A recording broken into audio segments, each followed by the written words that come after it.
Hello and welcome to this week's episode of Autism Family Life, bringing you all things autism, family, and life in 30 minutes or less. In this week's episode, we're going to be building and continuing to talk about some of those things like the parental stress, the mom guilt, and all that other fun stuff that I don't think we always like to talk about because it puts us sometimes in an uncomfortable place. Or at least I know for me personally, it puts me in a very uncomfortable place, which is why I don't like to talk about it. But we're going to do it. And before we get to that, I just want to remind you to subscribe to the podcast on iTunes, Google Play, Stitcher, Spotify, or wherever it is that you get your podcasts. And if you are following along on YouTube, to please subscribe to the channel. So, this week's episode, we are going to be talking about Supermom Syndrome. Um, just a little kind of caveat out there. If you are one of those supermoms, this episode's not meant to offend you, but it is meant to be that outlet for me to try to say why I had to ditch that mentality because I think I mentioned it in a previous episode. Was it one of the more recent episodes of, you know, um, what to do when you're having a breakdown. And I'm one of those recovering perfectionists. So for me, it was very easy to fall into the supermom trap and to feel like, my kids needed me to be everything for them. And I embraced that wholeheartedly, thinking that I had to do everything, that I had to be everything, that I had to everything had to be done perfect or they had to be the Pinterest perfect mom. And let me tell you, I am not. Far from it, probably. I'm not perfect. And that mentality and that mindset was just so stressful and so crippling for me on so many levels because I couldn't move past the fact that I just could not be, that I was not living up to the standards that I had set for myself in my head. And let's be honest, those are probably some pretty unrealistic standards. But once I stopped trying to do those things and I stopped trying to be there, my life, I think, got a lot easier. And, you know, I will also say this is that I am a very capable person in a lot of things. And one of those things in those situations is that I'm very capable of finding stressful situations. Um, I have this unique and uncanny ability to find and create stressful situations.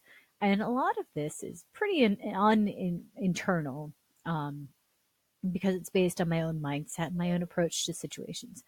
So you would think that the easiest thing to do in that case is to just stop trying and to try to put myself out of those situations.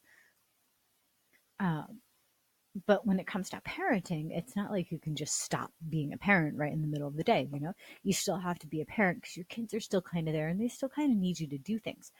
So for me, parenting has been probably one of the most stressful things that I've ever done, but it's also been one of the most rewarding things that I've ever done. But I was not able to really get to that point until I finally dropped that supermom mentality.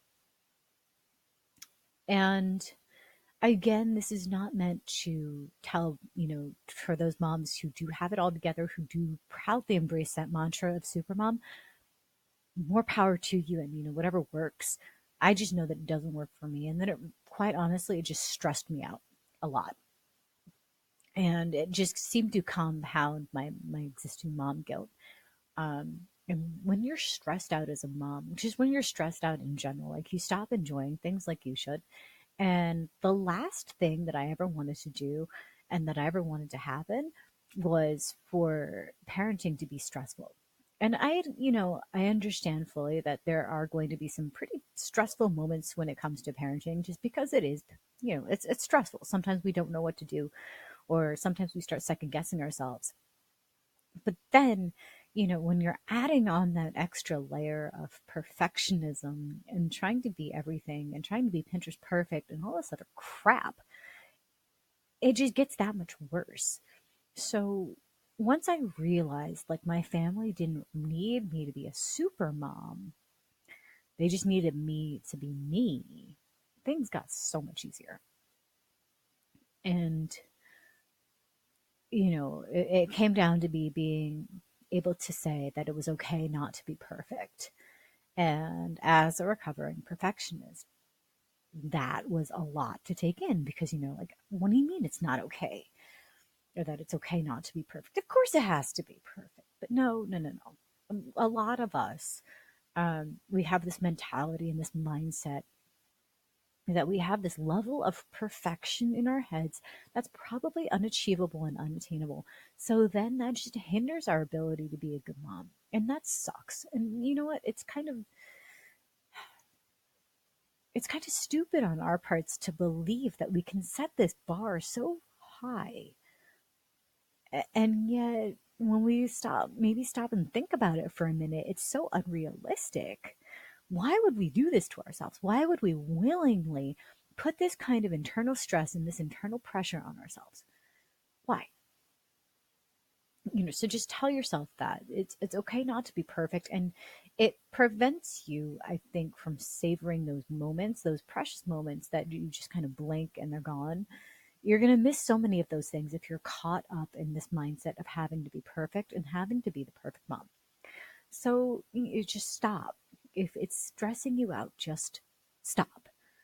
That comparison trap, it gets to us so often. And I think especially for moms, because it's just one of those things that we women tend to do. Like we look at our next door neighbor or we look at the mom and we either fall into that judgmental trap or we fall into the comparison trap. And I will be the first to admit I do it all the time. I am a judgmental person. I try not to be because I know, if I'm judging someone, then chances are likely that I'm being judged myself. And I try not to fall into the comparison trap, but I still do it too. Not just with my parenting, but with just so many other things. And again, I think it's just one of those things that we women tend to do. It's just how we are.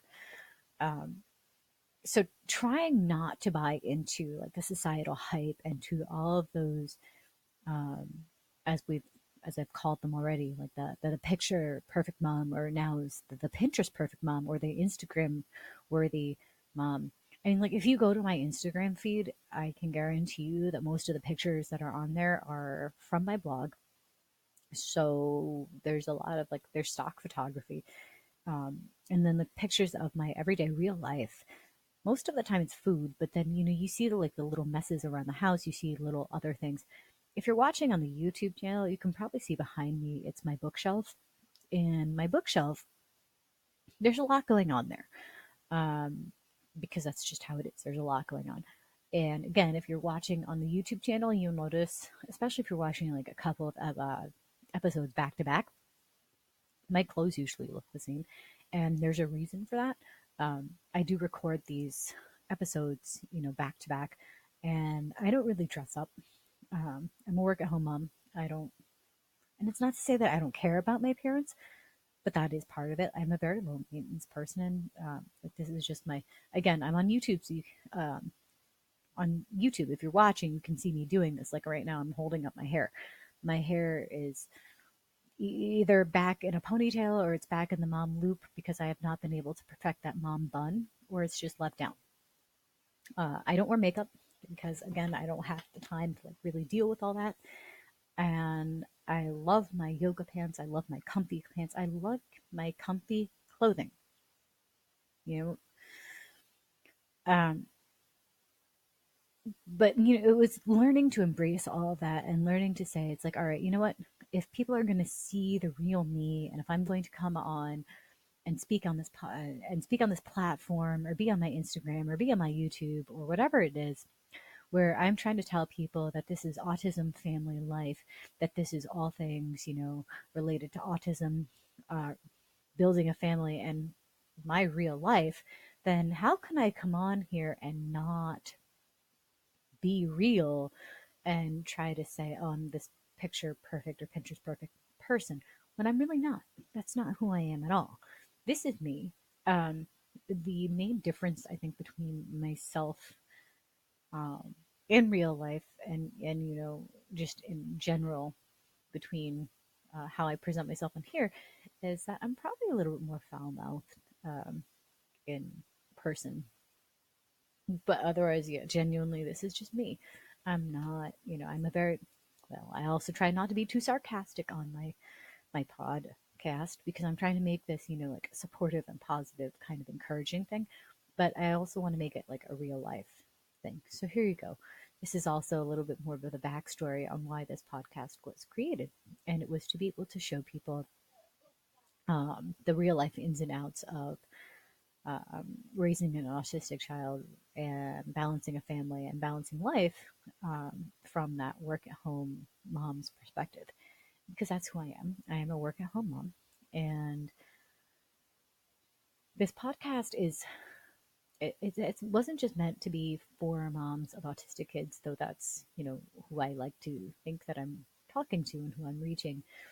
But it was meant to be for that, that maybe that overwhelmed mom who's just kind of trying to figure out how to balance all the things.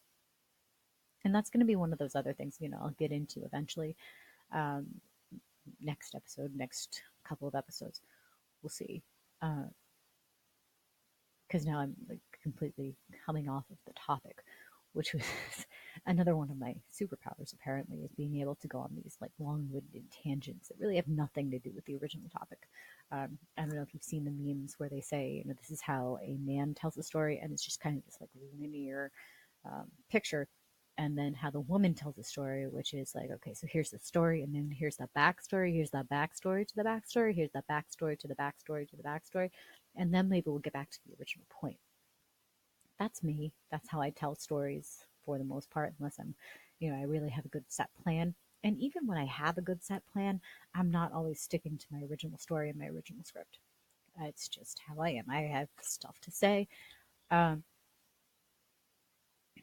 so back to the super mom thing, why I stopped doing that. So it was, to me, it was about not needing to be mom who had to do all the things, who had to be picture perfect, who had to be Pinterest perfect, who had to be Instagram perfect. That's how I got started on that whole tangent.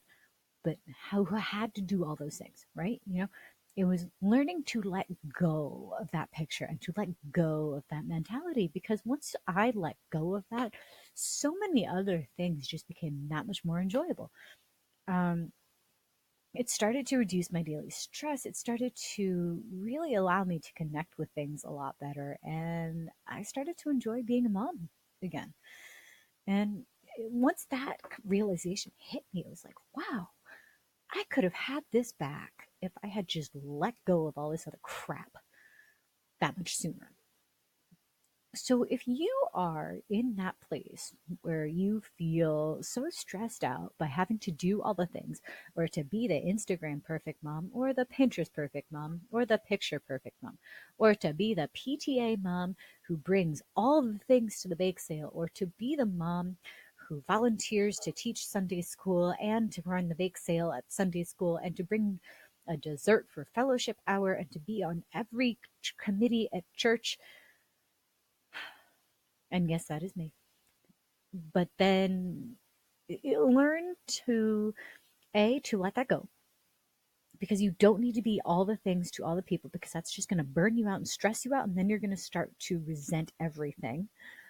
And you also need to learn how to say no, because here's the thing: when you are saying no to someone else, you are saying yes to yourself. And you need to say yes to yourself far more often than you are saying yes to someone else. Okay? So remember that. And remember too, it is okay not to be perfect, and it is okay to not be a super mom. I'll talk to you guys next week.